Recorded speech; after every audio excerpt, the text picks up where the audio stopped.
পকোড়াগুলো লাল লাল করে ভেজে নিয়েছি, এবার তুলে নিচ্ছি। ভেঙে আপনাদেরকে দেখাচ্ছি।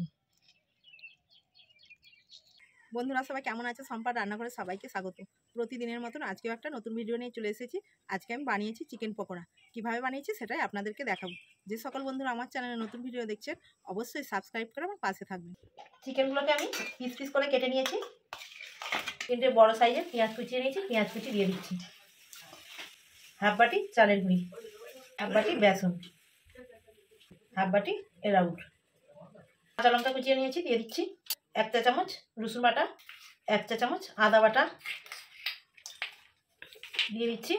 গোলমরিচের গুঁড়ো, জিরে গুঁড়ো, লাল লঙ্কার গুঁড়ো আর 2টো কাঁচা লঙ্কা কুচি দিয়েছি। আপনারা ঝালটা কম বেশি করে নিতে পারেন। 2 চা চামচ সয়া সস আর 2 চা চামচ ভিনিগার দিয়ে দিচ্ছি। স্বাদ মতো নুন দিয়ে দিচ্ছি। সব উপকরণগুলো ভালোভাবে মেখে নিচ্ছি। খুব সামান্য একটু জল দিয়ে দিচ্ছি। এর মধ্যে একটা ডিম ফাটিয়ে দিয়ে দিচ্ছি। আরও ভালো করে মেখে নিচ্ছি। ভালো করে মেখে নিয়েছি। 20 মিনিট রেস্টে রেখে দিচ্ছি। সাদা তেল দিয়ে দিচ্ছি। এবার আমি ভেজে নেব। 20 মিনিট ঢেকে রেখেছিলাম, 1-2 বার এরকম করে আবারও মেখে নিয়েছি। এবার আমি ভেজে নেব। তেলটা হালকা গরম হয়ে গেছে, এবার পকোড়াগুলো দিয়ে দিচ্ছি।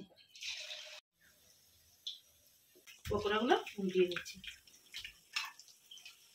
এক পিঠটা লাল লাল করে ভাজা হয়ে গেছে।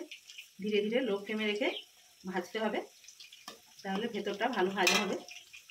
ভালো করে ভেজে নেব। পকোড়াটা লাল লাল করে ভেজে নিয়েছি, এবার তুলে নিচ্ছি।